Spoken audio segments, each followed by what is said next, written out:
Right okay. अब जफर इस्लाम, जफर भाई सबको सुन रहे थे, लेकिन जफर भाई मुझे पता है, देखिए आप कहेंगे रागनी तो अपनी पार्टी की बात कहेंगी, लेकिन जो बाकी चार चुनावी पंडित हैं सब एक स्वर में कह रहे हैं एक आवाज में कि हरियाणा तो समझ लीजिए आपके हाथ से गया।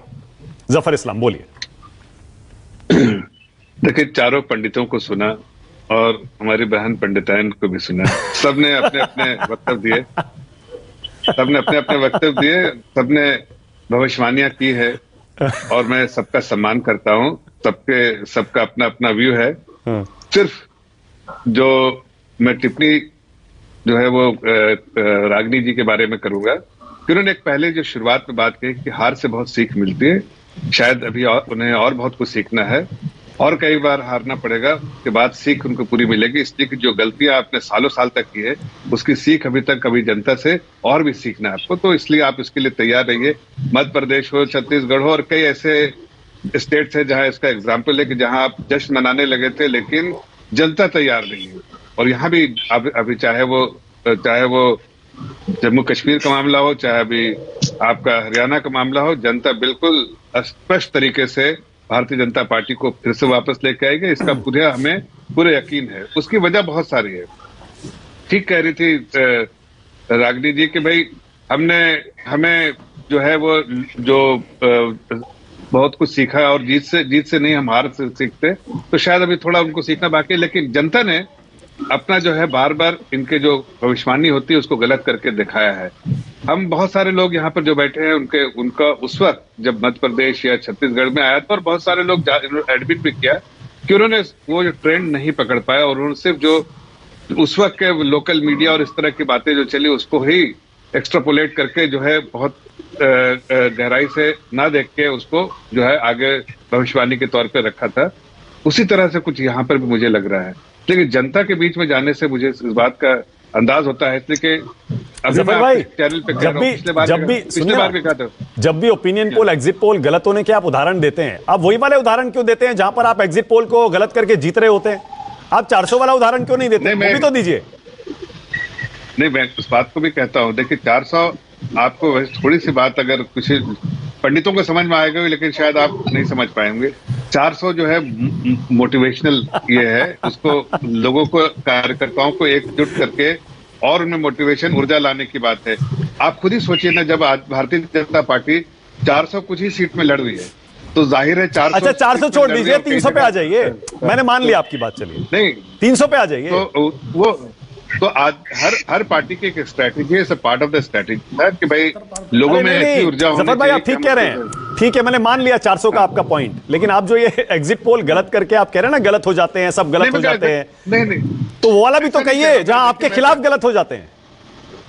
मैं तो कह रहा हूं कि सभी पंडितों का, भविष्यवाणियों का सम्मान करता हूं। हर लोगों का अपना ओपिनियन होता है, लेकिन हम उस ओपिनियन को कभी मानते हैं, कभी नहीं मानते हैं। जो हमारे फीडबैक है उसके बेसिस पे हम अपना जो है अपना जो ओपिनियन रखते हैं। तो आज बता दीजिए, आपका बता दीजिए फिर, आपकी भविष्यवाणी क्या है हरियाणा में? 50+ बीजेपी। आपको थोड़ा बिल्कुल, ये आपके चैनल पे इसको रिकॉर्ड करके रख लीजिए, इसलिए कि पिछले बार भी कहा था और आपको वैसे ही रिजल्ट आया। इस बार भी कह रहा हूं, फिर से रिजल्ट मध्य प्रदेश के टाइम में भी कहा था आपको रिकॉर्ड करने के लिए, आप छत्तीसगढ़ में भी कहा था और फिर हरियाणा में भी कह रहा हूं। अब देखिए फिर आप 4 जून वाला खा गए। 4 जून वाला बार बार आप खा जाते हैं, बार बार भूल जाते हैं। बताइए 4 जून पर आपने क्या कहा था मेरे साथ? 4 जून से पहले जितने भी प्रचार में आपने डिबेट किए, आप भी कहते थे नोट कर लीजिए, लिख लीजिए। गलत हुआ ना जफर भाई? हमने कहा था हमारी सरकार आएगी। आप अगर आपके चैनल पे बहुत बार मेरी आपकी चर्चा हुई है, जरा आप बताइए कोई ऐसा जिसमें मैंने आपसे कोई दावे के साथ एक बात कही हो। आज कह रहा हूं, अभी पहले भी कहा था, सही पाया हूं, आज भी कह रहा हूं। आप इसको बाद में दिखाइएगा 8 तारीख को के 50 के आसपास। आपने अप्रैल मई में भी इस तरह के बहुत सारे दावे किए थे।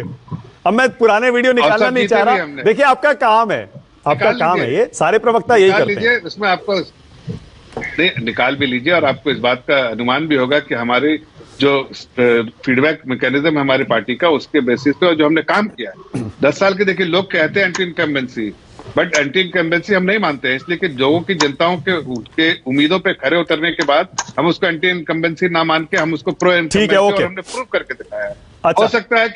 हो सकता है जो ट्रेंड हम देख रहे हैं, हो सकता है कई बार ट्रेंड जो हमारे भविष्यवाणी कर रहे हैं वो नहीं देख पा रहे हैं। और Okay. कई बार ऐसा है, संजय भाई ने भी कहा कि ऐसा हो सकता है कि मैं नहीं देख पाया उस चीज को।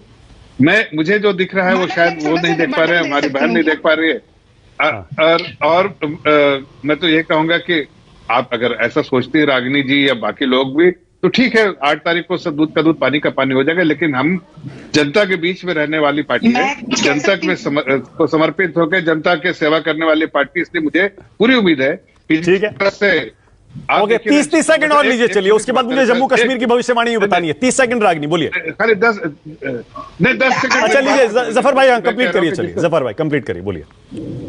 तरह से संगठन को और पार्टी के ही लोग गिराने का काम करते हैं। और सबने ये, रागिनी जी ने इस बात को माना, भारतीय जनता पार्टी में हर भारतीय जनता पार्टी का कार्यकर्ता पार्टी को जीत दिलाने के लिए हर तरह से कोशिश करता है। ओके, हाँ रागिनी बोलिए, 30 सेकंड। परेशान मत होइए, बहुत देर बोल लिया था आपने। हाँ। जफर भाई तो सुनिए, अब एक और शेर आपको सुनाती हूँ मैं, कि तुम्हारे पाँव के नीचे जमीन नहीं, कमाल है तुम्हें अब भी यकीन नहीं। मानक आप बात कर रहे थे, ऑन्कोलॉजिस्ट बता रहे थे, 2 सेफोलॉजिस्ट जो बड़े सम्मानित आपके चैनल पर बैठे हैं, और आपने कहा कि 2nd स्टेज और 4th स्टेज कैंसर की जरा आप बताएं क्या व्याख्या रहेगी आपकी। मुझे लगता है इनसे पूछना चाहिए था कि भारतीय जनता पार्टी वेंटिलेटर पर है, उनकी तो समीक्षा और व्याख्या करने की जरूरत ही नहीं है। अब मैं तो कहती हूँ 8 तारीख को सीधा पोस्टमार्टम कीजिएगा और पोस्टमार्टम करके बताइएगा कि क्या हुआ क्या हुआ। अब 2 लाइन और बोल दूं बहुत जल्दी से। पिछले 10 साल में 5 प्रदेश अध्यक्ष भारतीय जनता पार्टी को हरियाणा में बदलने पड़े, 2 मुख्यमंत्री बदलने पड़े।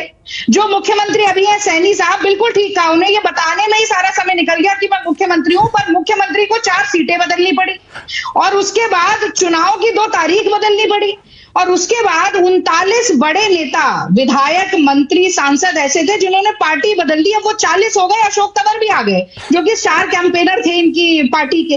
तो अब इस परिस्थिति में हरियाणा है, उसके बाद भी वो कहते हैं धृतराष्ट्र तो अंधे थे, गांधारी ने खुद आंखों पे पट्टी बांध ली थी। तो भारतीय जनता पार्टी और उनके प्रवक्ता गांधारी बन के आंखों पर पट्टी बांधना चाहते हैं, तो ये मुगालसा। ठीक है, ओके जफर भाई आपकी बारी है, बोलिए। और क्या कहा जा सकता है? बोलिए जफर भाई, बोलिए। देखिए, मेरी बहन शायरा है, उनको उनको इन्हीं के बात में जवाब देता हूं। देखिए, कई बार ऐसा कहते हैं कांग्रेस पार्टी के लोग, और कांग्रेस पार्टी के बारे में जब बताते हैं तो कहते हैं इतने हिस्से में बट गया हूं मैं कि मेरे हिस्से में कुछ बचा ही नहीं।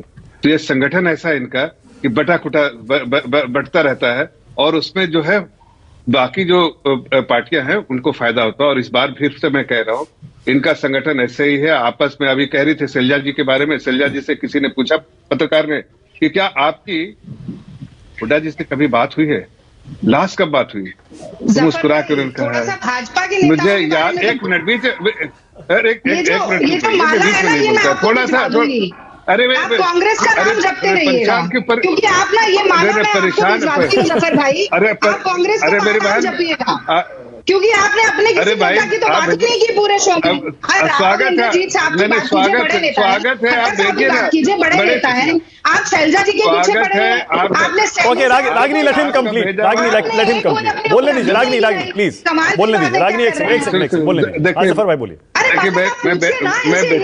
के बारे में तो पूछिए, ये तो कांग्रेस की बात करते जा रहे हैं। बोलिए जफर भाई बोलिए। अरे मैं बेचैन आत्मा तो हूं नहीं भाई, इसलिए बीच में नहीं बोलता हूं।